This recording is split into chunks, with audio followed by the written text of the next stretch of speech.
Hey, well, today I'm angry because everywhere I look, I see old people. Let's start with the presidential election. We've got Donald Trump running for his second term.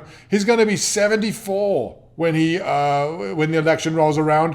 Joe Biden is going to be 78. Now, I'll point out that it wasn't too long ago, in 1980, that Ronald Reagan, while running for president, was criticized for being too old. How old was he? 69 years old. And I'll point out to you that even though he was only 69, and certainly seems like a spring chicken compared to the two doddering contenders we have today, the fact is Ronald Reagan, the young Ronald Reagan, 69 years old when he first won, I should say, he was suffering cognitive decline within 8 years. Everybody, even his most ardent fans, have to admit that there were definite signs of cognitive decline. And this is a guy who was 69 when he ran for the first time. Donald Trump beat his record. He was the oldest president ever elected. Donald Trump was. And he's 4 years older today, and Joe Biden is 4 years older than that.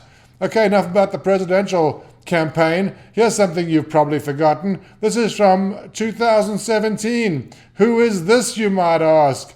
This is Michael Kim, and Michael Kim owns Grubb's Pharmacy. And you can see that in October of 2017, Michael Kim let the cat out of the bag. And I will certainly link to the article below, but Michael Kim, who runs a pharmacy in Congress, admitted that some patients of his, members of Congress, were receiving medicine for Alzheimer's. And I'll quote, you can see his quote, some members might not even remember what happened yesterday, and this certainly explains a lot. But I'll ask you, how is it that we ended up with such old people running things? There are only 100 members of the Senate. Here's something amusing.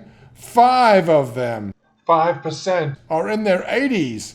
And if you look at the remainder, 18 are in their 70s. So what this means is 23 out of 100 are older than 70, which is 23%. 1/4 of the Senate is over 70 years old. Now, I don't know how many relatives you have that you've seen age. Some age gracefully and some not. But certainly they don't all age gracefully. And perhaps even more worrying than the Senate is the U.S. Supreme Court, where you can see that 2 of the members are in their 80s and 2 are in their 70s. This is out of 9.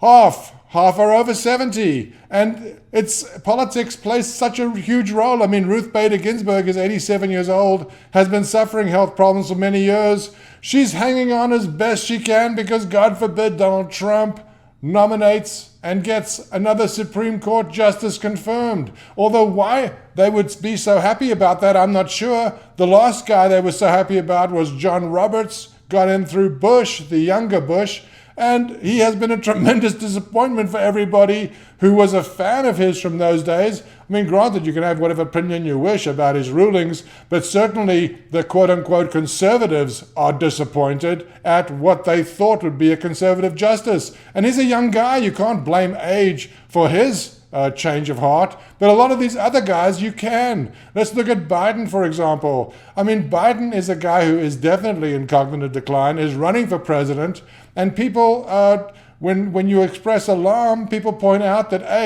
the person who's going to have as vice president is going to be an able president when he's unable to fulfill his role.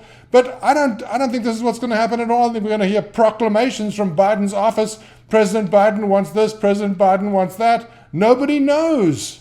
And here's another distressing thought. People who say to you, don't worry, he has advisors, they'll help him, they'll tell him what to say. Do we really want someone being told what to say? Do you think it's possible to avoid that when so many of these men and women are in their 80s? Have you ever seen parents, normal people in their 80s? I mean, my God, you don't want them operating a car. You don't want them looking after the kids. How come they're making laws? Please, let's wake up.